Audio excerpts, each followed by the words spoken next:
Kadang ya, orang yang kita percaya justru malah jadi alasan kenapa kita hampir rugi.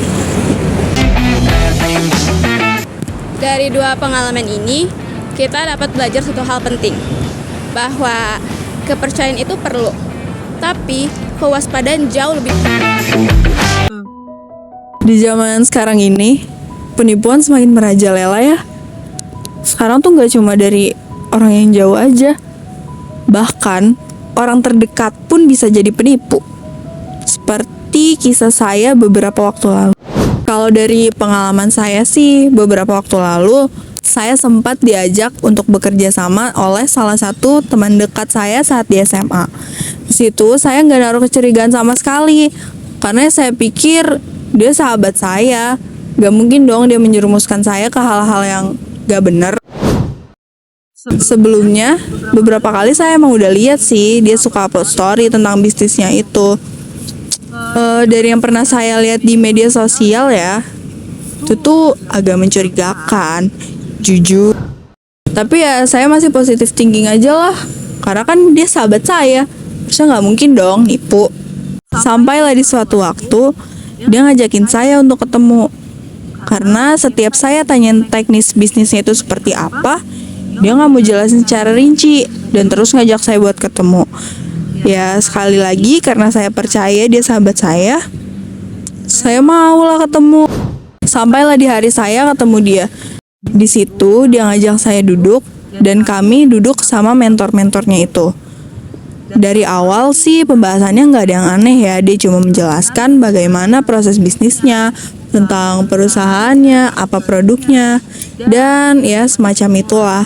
Tapi mulai masuk ke bagian inti, tiba-tiba dia bilang kalau untuk join dengan bisnisnya itu saya harus mengeluarkan uang yang mana menurut saya itu nggak sedikit. Dan di situ mentornya menyarankan saya untuk menjual barang-barang berharga saya seperti handphone, laptop, dan bahkan menggunakan uang tabungan. Gak cukup di situ, ketika saya bilang barang-barang yang mereka tawarkan itu nggak ada, mereka menawarkan solusi yang lebih aneh lagi, yaitu pinjol. Saya langsung gak mau di situ. Saya merasa kecewa dengan sahabat saya.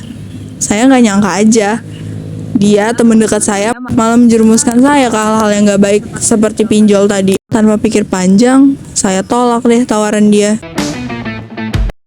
Nah, kalau dari pengalaman saya sendiri, waktu pulang kuliah dan juga sedang beristirahat di kamar, telepon saya berdering.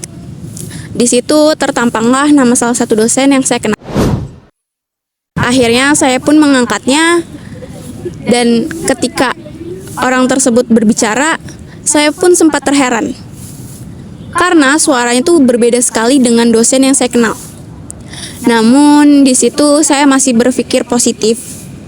Mungkin aja ponsel dosen saya sedang dipinjam oleh dosen lain. Orang itu pun mengaku sebagai dosen saya dan meminta beberapa bantuan. Karena saya percaya, saya pun menyanggupinya. Orang tersebut juga mengatakan bahwa beberapa dosen lainnya ingin meminta tolong untuk diisikan pulsanya dan uangnya akan diganti keesokan harinya. Karena saya percaya bahwa orang tersebut dosen saya, tanpa pikir panjang, saya pun melakukan instruksi yang diberikan, yaitu mengisikan pulsa kepada beberapa dosen yang diminta. Setelah beberapa saat kemudian, saya pun merasa janggal, karena orang tersebut menginstruksikan saya untuk melakukan bantuan berkali-kali. Akhirnya saya memutuskan untuk bertanya kepada teman dan juga dosen yang bersangkutan. Di situ pun saya mengetahui bahwa orang tersebut tuh penipu. Awalnya saya merasa sedih, marah, dan juga kecewa pada diri saya sendiri. Tapi setelah saya pikirkan lagi, pengalaman itu justru menjadi pelajaran berharga untuk saya ke depannya. Saya menjadi lebih berhati-hati lagi dan juga harus memastikan bahwa apa yang diminta itu benar. Dua pengalaman yang beda, tapi punya inti yang sama. Saya terlalu percaya hanya karena mengenal orangnya, penipu menggunakan nama dosen. Dan sahabat saya sendiri yang tanpa sadar membawa saya ke situasi yang akan merugikan diri saya.